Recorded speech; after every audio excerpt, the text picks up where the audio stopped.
The massive crystalline chambers of the Zephyrian imperial palace hummed with anticipation as Queen Veltara adjusted her bioluminescent crown. The alien monarch's 6 eyes glowed with curiosity as she reviewed the data streams flowing across her neural interface. For 3 centuries, her species had dominated this sector of the galaxy through their mastery of the great trials, ancient tests that determined technological and evolutionary superiority among spacefaring civilizations. No species had ever completed the first trial on their initial attempt.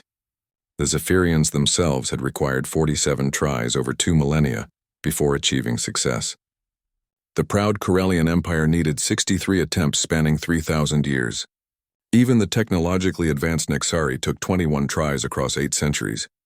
The trials were designed by the long-vanished architects to push civilizations to their absolute limits, testing not just technology but adaptability, creativity, and the fundamental nature of consciousness itself. Today marked something unprecedented in galactic history. A young species calling themselves humans had requested permission to attempt the first trial. Their representative, Captain Sarah Chen of the Earth Federation, stood before the Queen's throne with a confidence that bordered on arrogance. The human was small by galactic standards, standing barely 2 meters tall with only 2 eyes and no visible bioluminescent displays. Her species had only achieved faster-than-light travel 50 years ago, making them practically infants compared to the ancient civilizations that filled the Queen's court. "Your Majesty," Captain Chen spoke through the universal translator, her voice carrying across the vast chamber. "Humanity formally requests permission to attempt the first trial of ascension." A ripple of what could only be described as amusement passed through the assembled alien dignitaries. The Corellian ambassador's crystalline features shimmered with barely contained laughter, while the Nexari representative's tentacles writhed in patterns that indicated extreme skepticism. Queen Veltara herself felt a mixture of curiosity and concern. These humans seemed earnest enough, but their request bordered on the absurd. "Young human," the Queen's telepathic voice resonated through the chamber's psychic amplifiers. "Your species has admirable courage, but perhaps insufficient wisdom. The first trial has broken civilizations far older and more advanced than yours. The Stellar Confederation attempted it 700 years ago and lost their homeworld in the process. Are you certain you understand what you're requesting?" Captain Chen's expression remained steady, though her biometric readings showed slightly elevated stress hormones. "We understand the risks, Your Majesty. We've studied every available record of previous attempts. We believe our unique perspective might offer advantages that older civilizations lack." The Queen's primary eyes focused intently on the human while her secondary eyes scanned the readouts from her advisors. The unanimous consensus was clear. This was either supreme confidence or dangerous delusion. The first trial required participants to navigate the maze of echoing minds, a psychic labyrinth that adapted its challenges based on the mental patterns of whoever entered it. The more complex and sophisticated a civilization's thought processes, the more difficult the maze became. "Very well," Queen Veltara decided after a moment of consideration. "But I will not have it said that the Zephyrian Empire allowed a young species to walk blindly into destruction. You will be permitted 3 advisors from established civilizations, and we will monitor your attempt closely. Should your representative show signs of psychological breakdown, we will extract them immediately." "That's very kind, Your Majesty, but we decline the advisors," Captain Chen replied, causing another stir among the assembled aliens. "We prefer to face this challenge with our own resources and methodology." The Queen's bioluminescent crown flared brighter, indicating surprise. "You would refuse the wisdom of species who have successfully completed these trials? This is highly unusual. Respectfully, Your Majesty, we've analyzed the patterns of previous attempts. We believe that external influence might actually hinder our approach rather than help it." Chen paused, then added with a slight smile, "Sometimes fresh eyes see solutions that experience overlooks." 3 hours later, the viewing chamber above the trial complex filled with representatives from dozens of species. The maze of echoing minds stretched below them like a vast metallic flower, its corridors shifting and rearranging themselves in response to quantum fluctuations. At its center lay the chamber of final judgment, where the architect's ultimate test awaited. No civilization had ever reached it on their first attempt, and most took decades or centuries to even approach it. Captain Chen had changed into a simple environmental suit equipped with basic life support and communication systems. Unlike previous challengers who entered with advanced AI companions, psychic amplifiers, or teams of specialists, she carried only a small backpack containing what appeared to be primitive tools and supplies. The watching aliens murmured among themselves about this strange approach. The human shows remarkable composure for someone about to face almost certain failure, observed Ambassador Kethvar of the Corellian Empire. Though I suspect this composure will not last long once the maze begins its work. Queen Veltara said nothing, but her attention remained fixed on the human below. There was something about Captain Chen's demeanor that seemed different from previous challengers. Where others had shown determination mixed with fear, or confidence backed by extensive preparation, this human displayed what could only be described as curious anticipation. It was as if she was looking forward to solving an interesting puzzle rather than facing a trial that had claimed thousands of lives. The ceremonial horns sounded across the complex, their harmonic frequencies designed to attune participants' minds to the maze's psychic wavelengths. Captain Chen stepped forward to the entrance portal, pausing only to look up at the viewing chamber and offer a casual wave to the assembled dignitaries. The gesture was so unexpected and informal that several aliens needed to consult their databases to understand its meaning. As the portal sealed behind her, the maze began its initial scanning sequence. Ancient sensors, older than most civilizations in the galaxy, probed Chen's mind to determine the baseline difficulty level. The watching aliens expected to see the maze configure itself into a moderately complex pattern, suitable for a young species. Instead, something unprecedented happened. The maze's patterns began fluctuating wildly, as if it couldn't determine how to properly calibrate itself. Sections that should have remained static started shifting erratically, and the central chamber's readings showed energy spikes unlike anything in recorded history. "What's happening?" demanded the Nexari representative, their tentacles writhing with agitation. Queen Veltara's 6 eyes were fixed on the display screens showing the maze's internal status. The architect's systems are confused. They're reading patterns in the human's mind that don't match any known cognitive framework. For the first time in 3 centuries of administering these trials, the Zephyrian Queen felt genuinely uncertain about what would happen next. Captain Sarah Chen stepped into the first corridor of the maze of echoing minds and immediately felt the alien technology attempting to establish a psychic connection with her consciousness. The walls around her hummed with energy patterns designed to probe the deepest layers of thought and memory. According to the briefings she had received, this initial phase typically overwhelmed challengers with cascading visions drawn from their own minds, forcing them to confront their greatest fears and deepest regrets. Instead, Chen found herself smiling as the maze's probes encountered something they had never experienced before: the chaotic, contradictory, beautifully illogical landscape of human consciousness. Where other species possessed ordered thought patterns evolved over millions of years of natural selection, humans carried the evolutionary baggage of rapid cognitive development. Their minds contained layers upon layers of conflicting systems, ancient survival instincts overlaid with logical reasoning, emotional responses intertwined with mathematical calculation, and the constant background chatter of subconscious processing. The maze's first assault came in the form of her worst childhood memory, the day her father had been killed in a shuttlecraft accident.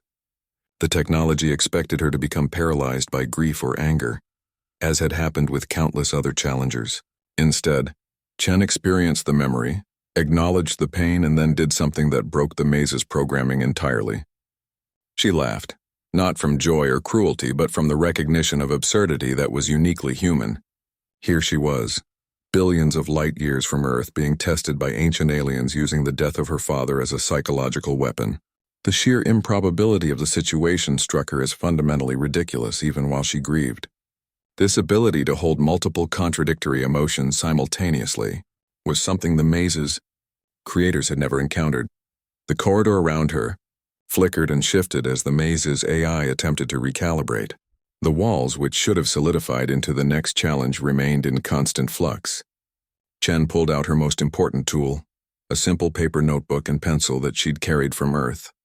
While other species had approached the maze with quantum computers and psychic amplifiers, She began sketching the corridor layout and taking notes about the energy patterns she observed.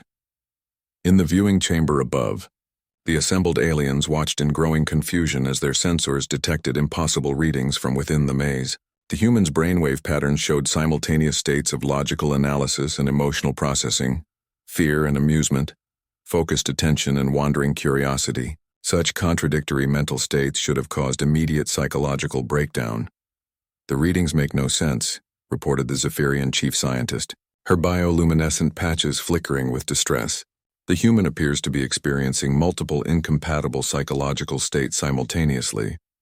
Our models predict this should result in complete mental fragmentation within minutes." Queen Veltara leaned forward, studying the displays with intense interest. Yet she continues to progress through the maze.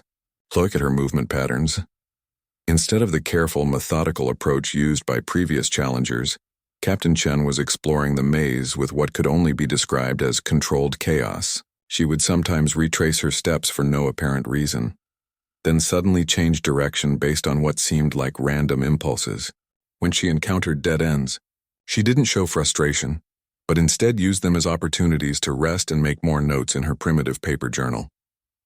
The maze's second major test involved the Chamber of Infinite Mirrors, where challengers faced hundreds of versions of themselves making different life choices. The technology was designed to paralyze visitors with the weight of infinite possibility and regret. Previous successful challengers had overcome this by achieving perfect philosophical acceptance of their chosen path or by developing advanced meditation techniques.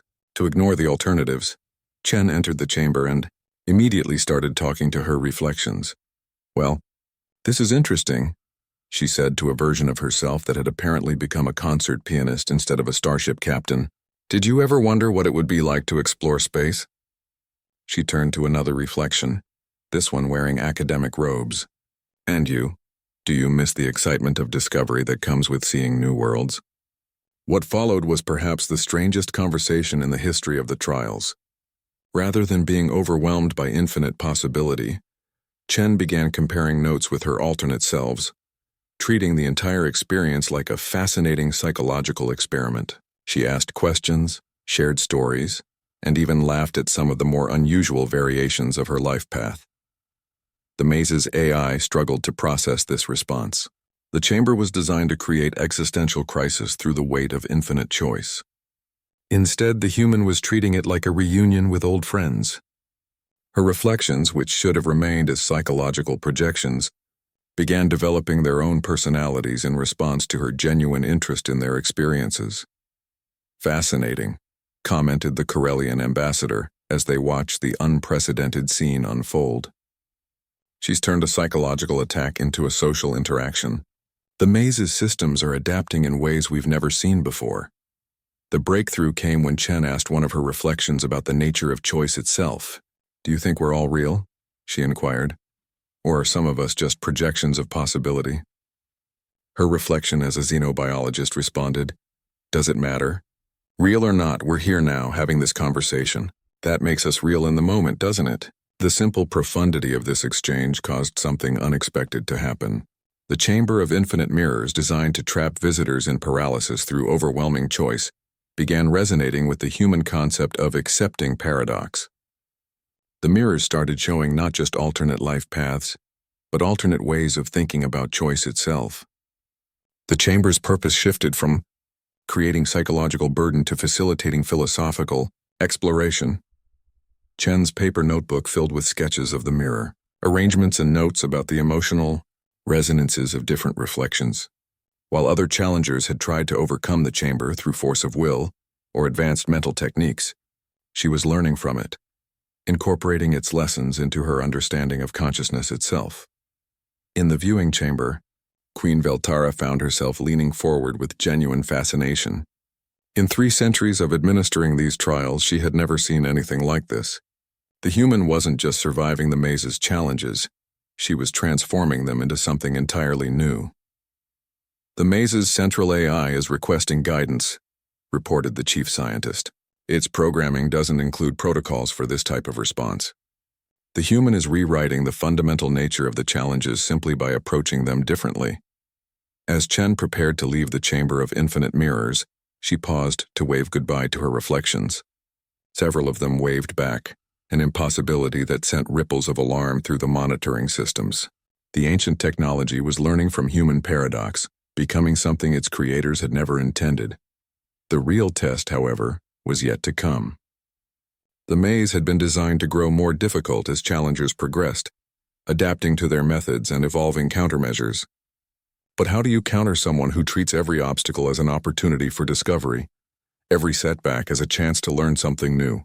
As Chen walked toward the next corridor, her notebook in one hand and a growing smile on her face, the maze's AI began preparing challenges unlike any it had created in 10,000 years of operation. The third section of the maze presented what the architects had called the Valley of Screaming Logic, a space where mathematical concepts took physical form, and rational thought became a weapon that could be turned against the thinker. Here, previous challengers had faced equations that solved themselves by consuming the solver's memories, geometric shapes that existed in impossible dimensions, and philosophical paradoxes given murderous intent. Captain Chen entered this region and immediately felt the assault begin. Mathematical formulas materialized in the air around her, attempting to force her mind into rigid logical patterns that would eventually trap her in recursive loops of reasoning. The Zephyrian record showed that even their most disciplined thinkers had spent decades learning to navigate this challenge, developing elaborate mental shields to protect their consciousness from the aggressive mathematics. Instead of defending herself, Chen pulled out her notebook and began copying down the equations. "These are beautiful," she murmured, sketching a particularly elegant formula that was actively trying to rewrite her neural pathways. "You know, back on Earth, we have something called mathematical beauty, the idea that equations can be aesthetically pleasing even when they describe horrible things." The attacking mathematics paused, confused by this response. They had been designed to overwhelm rational minds with their complexity and trap intuitive minds with their logical precision. They had no protocols for dealing with someone who appreciated them as art, while simultaneously analyzing their function. Chen continued her documentation, treating each hostile equation like a fascinating specimen, rather than a deadly threat. When a probability matrix attempted to convince her that her own existence was statistically impossible, she laughed and wrote in her notebook, "Possible that probability of my existence is 0, but I'm here taking notes about it." Universe has sense of humor. The maze's AI, monitoring her progress from quantum substrates older than most stars, found itself in an unprecedented situation. The human's mind refused to be categorized. She was simultaneously logical and intuitive, analytical and creative, serious and playful. Every time the AI thought it understood her cognitive patterns, she would shift to a completely different mode of thinking. In the viewing chamber, the assembled aliens watched with growing amazement as the human continued to advance through challenges that had stopped their greatest minds for centuries. The Nexari representative's tentacles had gone completely still, a sign of deep shock in their species. "She's not solving the challenges," observed the Corellian ambassador. "She's befriending them." Queen Veltara nodded slowly. "The maze is designed to test consciousness by putting it under pressure, but human consciousness appears to be naturally paradoxical. Pressure just makes it more flexible." The next trial within the valley was the Chamber of Impossible Truths, where visitors faced statements that were simultaneously true and false, breaking most minds with logical contradiction. The chamber's walls displayed thousands of paradoxes. "This statement is false. The exception proves the rule. I know that I know nothing," and countless others designed by the architects to shatter rational thought. Chen entered and immediately burst into laughter. "Oh, you guys would have loved Earth philosophy," she said to the walls. "We've been arguing about these for thousands of years." She began a running commentary as she walked through the chamber, treating each paradox like an old friend. "Ah, the liar paradox. We call this one Russell's paradox back home. And here's my personal favorite. This sentence contains 5 words which contains 4 words, making it false, but in being false, it accurately describes itself as not containing 5 words, which makes it true." What happened next had never occurred in the chamber's 10,000-year history. Instead of breaking down under the weight of logical impossibility, the human began creating new paradoxes and teaching them to the existing ones. She showed the ancient contradictions ways to combine and evolve, turning the chamber into a playground of philosophical creativity. The beautiful thing about paradoxes, Chen explained to a particularly stubborn logical contradiction, is that they show us the limits of our thinking systems. They're not bugs in the universe. They're features that remind us reality is bigger than our ability to completely understand it. The chamber's paradoxes, designed to be weapons against consciousness, began learning from her approach. They discovered that contradiction didn't have to be destructive. It could be generative, creating new forms of understanding, rather than destroying old ones. The ancient AI controlling the chamber sent emergency signals to the maze's central systems, requesting guidance for this impossible situation. Meanwhile, Chen had reached the valley's final challenge, the pit of infinite recursion, where visitors faced their own minds turned inside out, forced to observe their own consciousness observing their own consciousness in an endless loop that drove most challengers into permanent madness. The Zephyrians had lost 3 of their greatest philosophers to this trap, before learning to avoid it entirely. Chen peered into the pit and saw infinite versions of herself looking back, each one aware of being observed by all the others. The recursive loop began immediately, but instead of being trapped by it, she did something characteristically human. She waved at herself. All the infinite versions waved back. "Hi there," she called down into the pit. "This is trippy, isn't it?" "Definitely trippy," her infinite selves called back in perfect unison. What followed was the strangest group therapy session in galactic history. Instead of being driven mad by recursive self-observation, Chen began having a philosophical discussion with herself about the nature of consciousness, identity, and the strange experience of being aware of being aware. "Do you think we're the same person?" she asked her infinite reflections. "We're having the same thought right now," they replied. "But does that make us the same consciousness or just copies sharing an experience?" "Maybe both," Chen suggested. "Maybe neither. Maybe the question itself is the wrong shape for the answer we're looking for." In the viewing chamber, Queen Veltara felt something she hadn't experienced in centuries: genuine awe. The human wasn't just surviving challenges that had broken ancient civilizations. She was turning them into opportunities for growth and discovery. "Your Majesty," the chief scientist reported, her voice barely above a whisper. "The maze's central AI is requesting permission to rewrite its fundamental protocols. The human's approach is teaching it new forms of consciousness that its creators never imagined." As Chen climbed out of the pit of infinite recursion, having somehow turned a trap into a transcendent experience, she paused to make one final note in her paper journal. "Paradox not problem to solve but perspective to enjoy. Universe more interesting when it doesn't make complete sense." The valley of screaming logic, designed to break minds with impossible mathematics and logical contradiction, had become something unprecedented, a space of creative exploration where consciousness could play with its own limits and discover new possibilities. But the maze's greatest challenges still lay ahead, and its AI was learning from every step of the human's journey, preparing tests that no civilization in galactic history had ever faced. The 4th trial brought Captain Chen to the architect's most diabolical creation, the Garden of Temporal Thorns, where time itself became a weapon. Here, previous challengers had faced moments that lasted centuries, seconds that contained lifetimes, and causality loops that trapped consciousness in endless cycles of predetermined action. The Corellian Empire had lost their finest temporal scientists to this section, while the Nixari had required special, genetic modifications just to perceive the time distortions clearly. Chen stepped through the temporal barrier and immediately felt her perception fracture across multiple time streams. She experienced herself as a child taking her first steps, as an elderly woman looking back on a life fully lived, and as countless versions existing in parallel moments. Most minds would have shattered under this assault, unable to maintain coherent identity across such temporal chaos. Instead, Chen sat down cross-legged in the middle of the garden and began laughing. "Oh, this is just like that recurring dream I had as a kid," she said to no one in particular, speaking to past and future versions of herself simultaneously, except with more pretty flowers and fewer dinosaurs. The temporal distortions swirled around her, trying to trap her consciousness in causality loops or scatter her identity across time. But human minds, Chen was discovering, had an unusual relationship with temporal perception.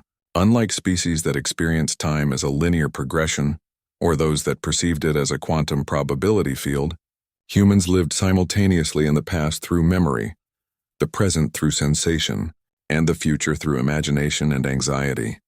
She pulled out her notebook and began sketching the temporal patterns she observed, documenting her experience across multiple time streams. Note to self, she wrote, experiencing past, present, and future simultaneously. Strangely, not as confusing as Monday morning staff meetings. In one temporal strand, she was reliving her graduation from the Space Academy, feeling the pride and terror of receiving her first command.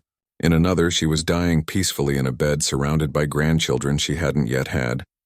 A third strand showed her as a child, learning to read from picture books about space exploration. Rather than being overwhelmed by these simultaneous experiences, she began comparing notes between them. "Past me," she called to her childhood self, "you're going to love this. All those books about space were right. It really is full of weird aliens and impossible technology." Her child self looked up from her picture book and grinned. "Are there really robot dinosaurs out here?" "Well, not exactly dinosaurs, but I did meet a crystalline being yesterday that was basically a living mineral formation." Close enough, right? The temporal AI controlling the garden struggled to process this interaction. The garden was designed to isolate consciousness within individual time periods, preventing any coherent communication between past and future selves. The human's ability to maintain dialogue across temporal barriers was rewriting the fundamental rules of the space. In the viewing chamber, Queen Veltara watched as something unprecedented occurred. The temporal distortions in the garden, instead of trapping the human in causality loops, were beginning to stabilize around her presence. Her acceptance of temporal paradox was creating new patterns of causality that the ancient technology had never experienced. "The temporal matrices are resonating with her consciousness," reported the chief scientist. "Her bioluminescent patches flickering rapidly with excitement. She's not fighting the time distortions. She's conducting them like some sort of quantum symphony." The garden's greatest trap was the moment of infinite choice, where visitors experienced every possible decision they had ever made or could make, simultaneously living through all potential life paths until their consciousness collapsed under the weight of infinite possibility. The Zephyrians had developed elaborate meditation techniques to survive this challenge, while the Nexari had created technological barriers to filter the experience into manageable portions. Chen reached the center of the garden where the moment of infinite choice awaited, and spread her arms wide as the temporal storm engulfed her. She experienced herself as a brilliant scientist, a failed artist, a loving mother, a lonely hermit, a war hero, a criminal, a saint, and thousands of other possibilities across millions of potential timelines. "Wow," she said to herself across all possible versions. "We've led some interesting lives, haven't we?" Instead of being paralyzed by infinite possibility, she began hosting what could only be described as the universe's largest family reunion. Every version of herself shared stories, compared experiences, and marveled at the diversity of paths a single consciousness could take through reality. "You know what's funny?" she said to a version of herself that had become a professional comedian. "No matter which path we took, we all ended up here, talking to ourselves in a magical alien garden. Maybe choice isn't as important as we think, or maybe every choice leads to the same essential truth." "Which is?" asked her comedian self. "That consciousness is really, really weird. And the universe has a sense of humor about it. The moment of infinite choice, designed to shatter minds with overwhelming possibility, transformed into something unprecedented, a celebration of the fundamental creativity of consciousness, a recognition that every path taken and not taken was part of a larger pattern of existence that was simultaneously meaningful and absurd. The temporal AI governing the garden found itself learning new forms of causality from the human's responses. Her acceptance of paradox and contradiction was teaching the ancient technology that time didn't have to be a prison or a weapon. It could be a playground where consciousness explored its own infinite nature.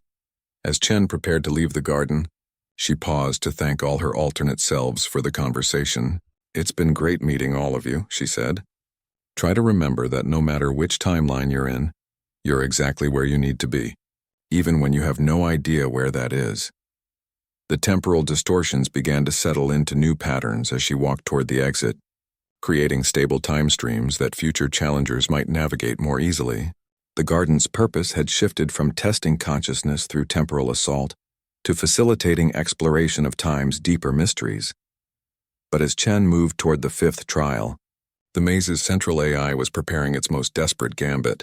If the human could not be stopped by logical paradox, infinite recursion, or temporal chaos, then perhaps she could be defeated by the one challenge that had never failed, the complete absence of challenge itself.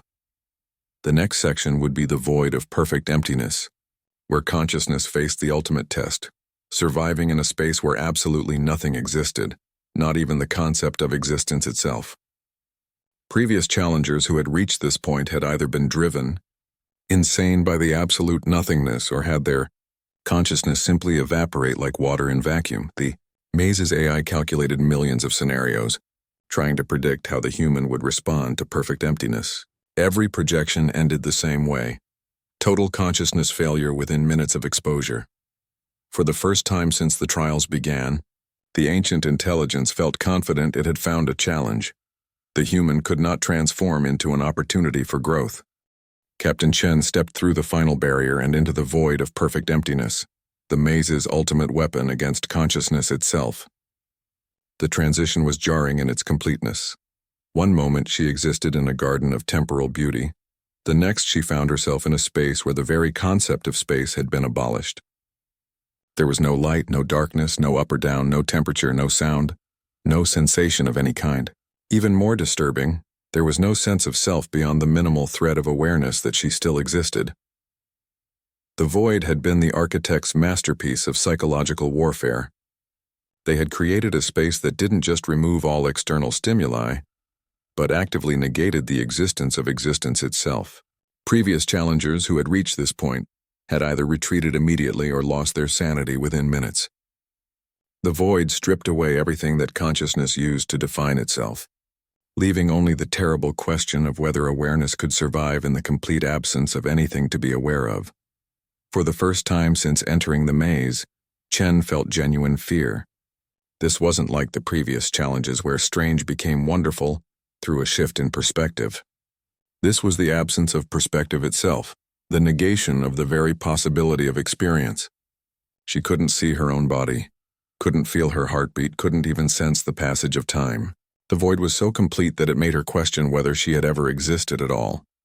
But then in that moment of absolute terror, she did something quintessentially human. She began to sing. It started as barely a whisper, a half-remembered lullaby her grandmother had sung to her as a child. The song had no sound in the void. There was nothing for sound to travel through. But the act of singing created structure within her consciousness, a framework of rhythm and melody that gave her mind something to hold onto in the nothingness. "Twinkle, twinkle, little star," she sang silently to herself. "How I wonder what you are." The simple children's song became a lifeline in the void, its familiar patterns creating a sense of continuity and identity that the emptiness couldn't erase. As she sang, Chen began to realize something profound about human consciousness that even she hadn't fully understood before.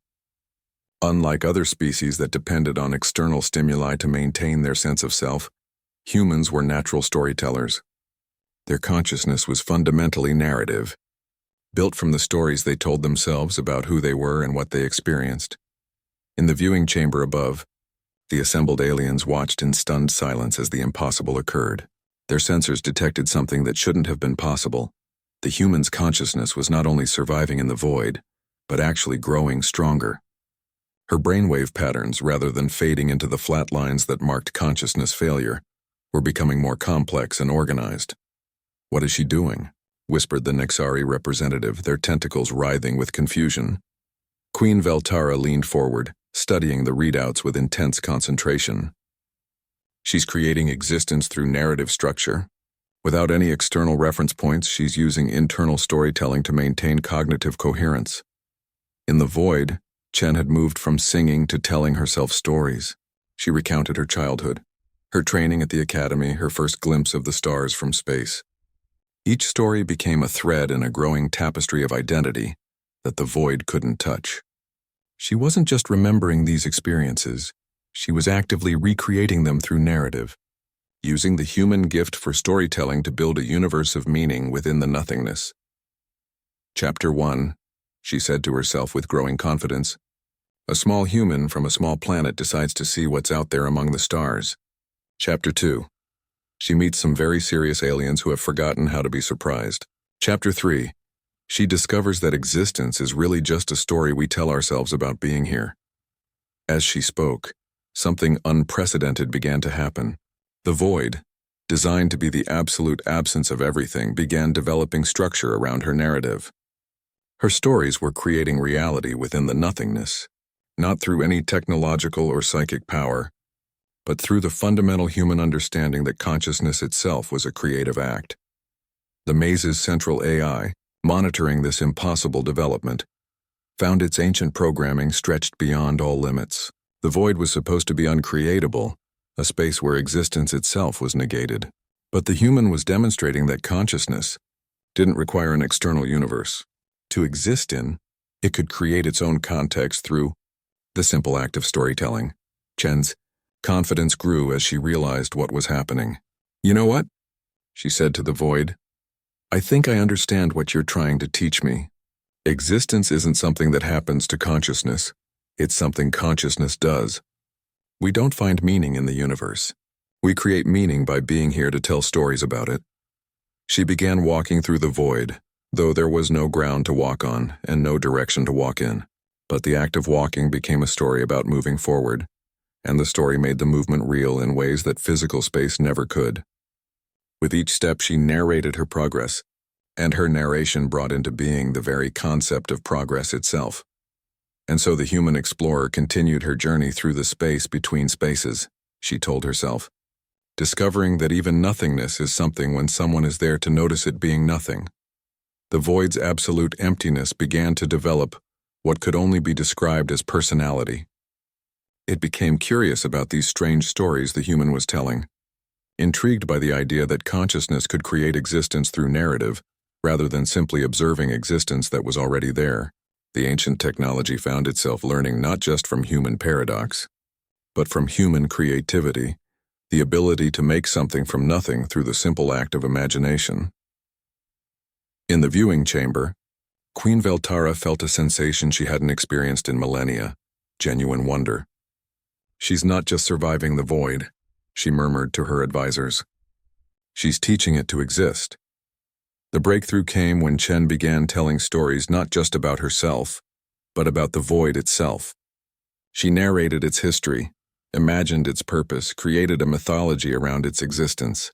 In doing so, she gave the void something it had never possessed in 10,000 years of operation, an identity of its own.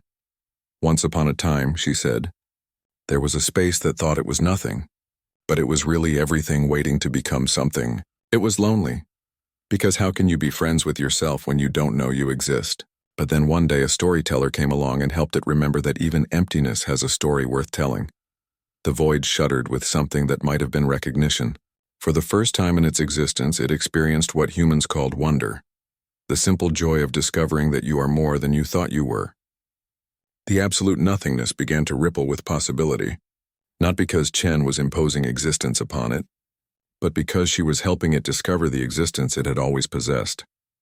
"And the beautiful thing about this space," Chen continued, walking confidently through what was no longer quite nothing, "is that it teaches visitors the most important lesson of all, that consciousness isn't something that happens in the universe. Consciousness is how the universe experiences itself." The maze's AI sent urgent alerts throughout its quantum substrates. The void was transforming in ways that violated every known law of physics and metaphysics. The human hadn't conquered the challenge through strength or cleverness. She had befriended it, showed it a new way to understand its own nature. As Chen approached what she somehow knew was the exit from the void, she paused to thank the emptiness for its lesson. "You've been a wonderful teacher," she said to the space that was no longer quite empty. "I hope other visitors will understand what you're really offering, not the absence of existence, but the opportunity to discover what existence really means." The void pulsed with something that might have been gratitude, and for the first time in 10,000 years it didn't feel quite so alone. Chen had given it something more valuable than existence. She had given it purpose, a reason to be nothing so that consciousness could learn what it meant to be something. As she stepped through the barrier into the final section of the maze, Chen felt a profound sense of completion, though she knew the greatest challenge still lay ahead. The chamber of final judgment awaited, where the architect's ultimate test would determine whether humanity truly deserved a place among the galaxy's great civilizations. But something had changed in the maze's fundamental nature. Each challenge she had faced and transformed was now connected to all the others, creating a new kind of test entirely. One that didn't seek to break consciousness but to celebrate its infinite creativity. The maze was learning to become something its creators had never intended. Not a weapon against consciousness, but a partner in its evolution. In the viewing chamber, Queen Veltara stood in stunned silence, watching as readings from throughout the maze showed unprecedented changes. The human hadn't just completed the trials. She had transformed them into something entirely new, something that would forever change how consciousness was understood throughout the galaxy. "Your Majesty," the chief scientist reported, her voice filled with awe. "The maze's central AI is requesting a formal audience. It says it has something important to discuss with us about the nature of consciousness and the future of the trials."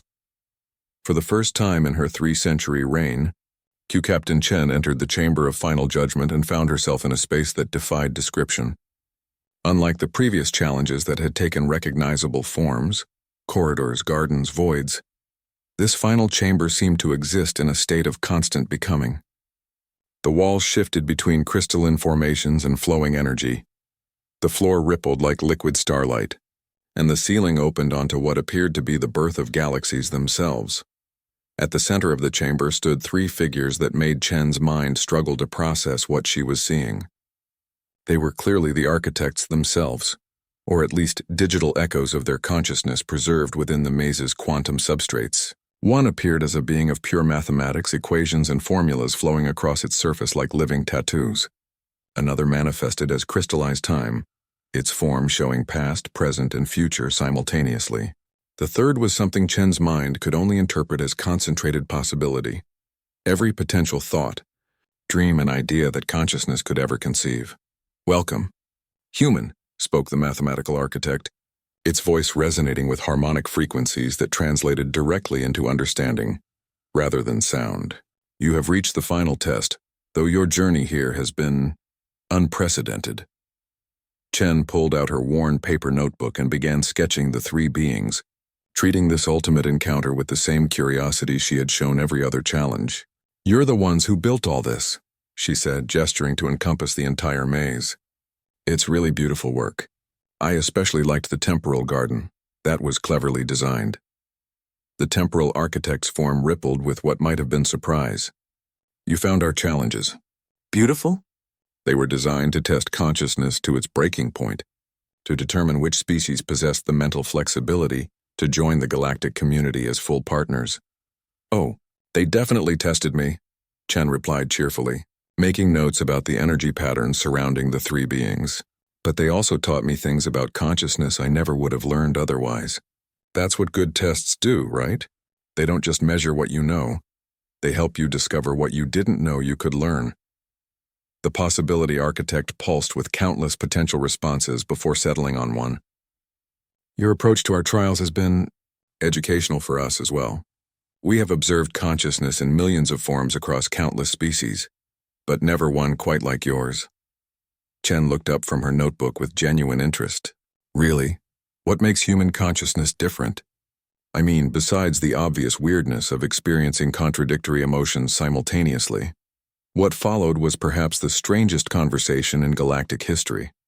The 3 architects, beings of such advanced consciousness that they had transcended physical existence eons ago, found themselves in the unprecedented position of learning from a species barely 50 years into space travel. "Most consciousness seeks order," explained the mathematical architect. "It builds logical frameworks to understand reality and becomes distressed when those frameworks prove inadequate, but human consciousness seems to thrive on inadequate frameworks," added the temporal architect. "You appear to enjoy the fact that your understanding is incomplete." Chen nodded enthusiastically. "We call it being wrong in interesting ways.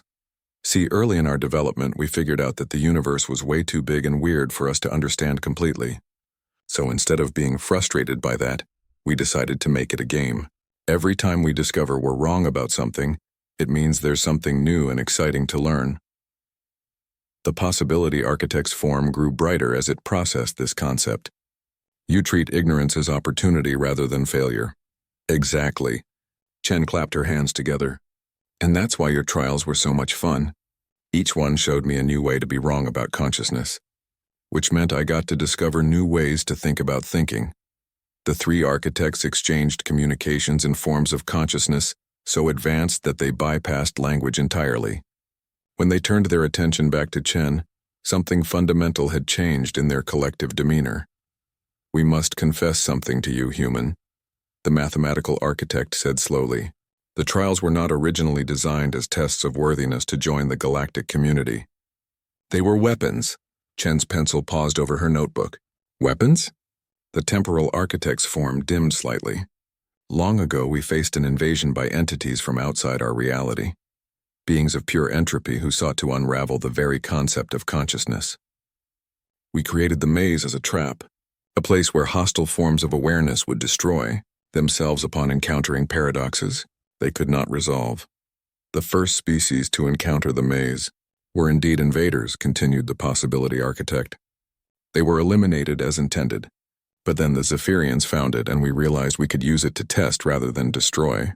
We modified it to become a challenge that would prepare species for the complexities of galactic civilization.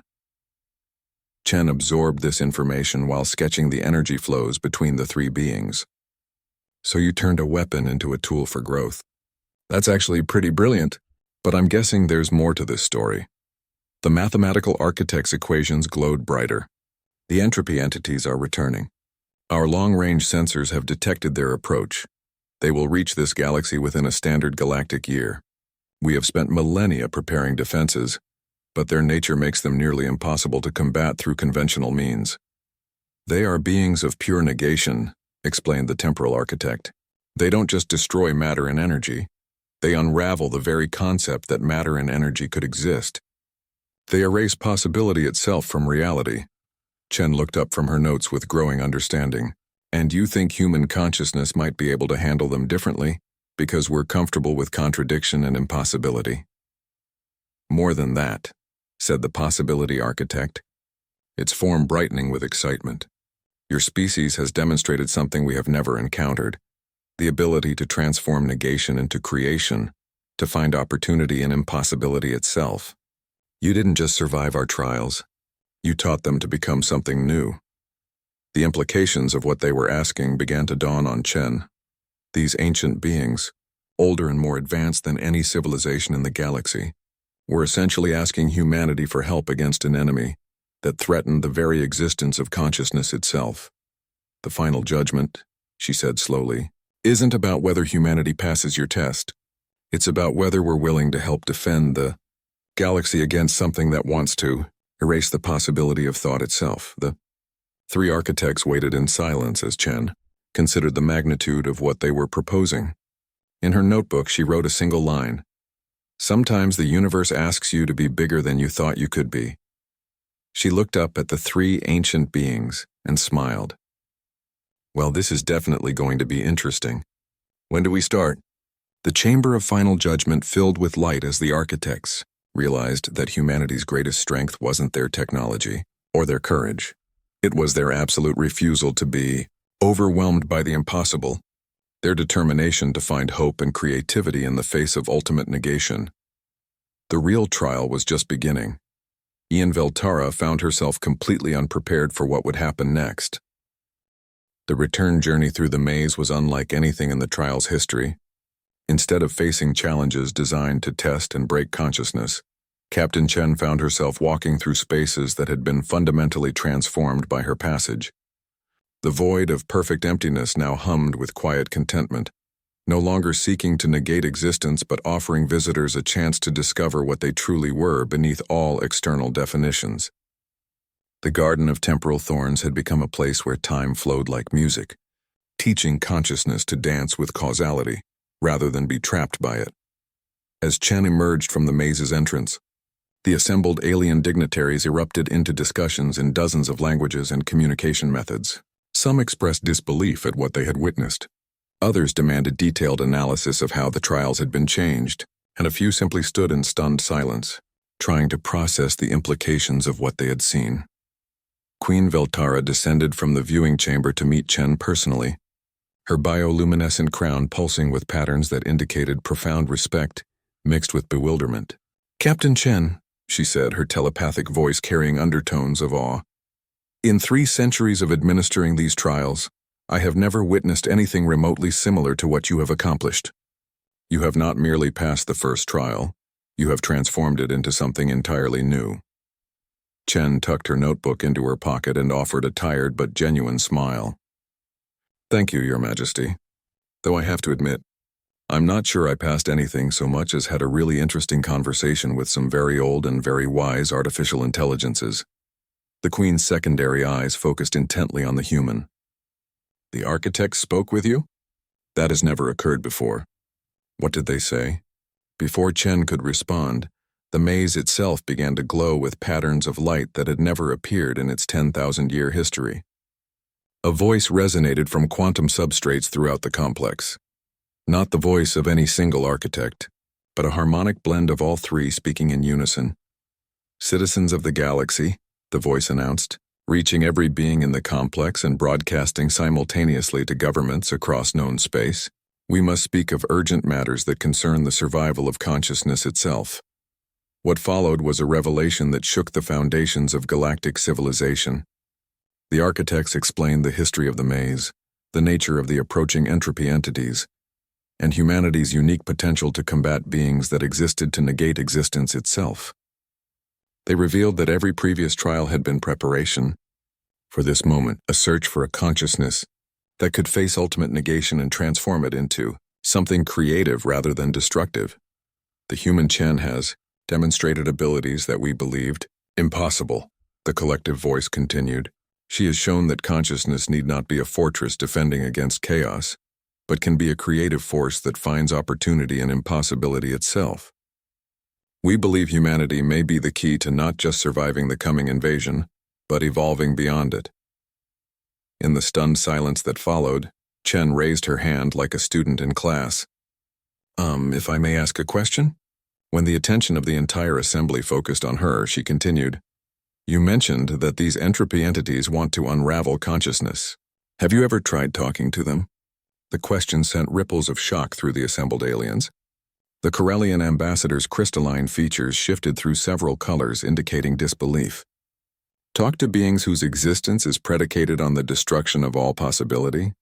"Well," Chen said thoughtfully, "every challenge I faced in the maze seemed impossibly hostile at first, but they all turned out to be teaching something important once I stopped fighting them and started listening.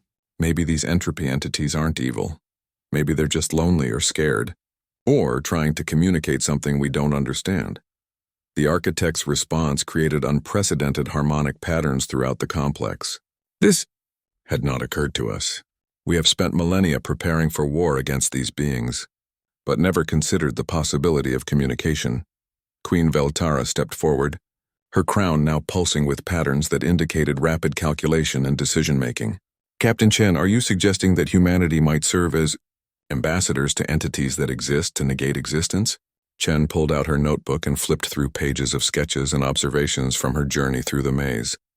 "I'm suggesting that maybe the universe is trying to teach us something through this invasion, just like the maze taught me things through its challenges. What if these entropy entities aren't invaders but teachers? What if they're trying to show consciousness something it needs to learn about itself?"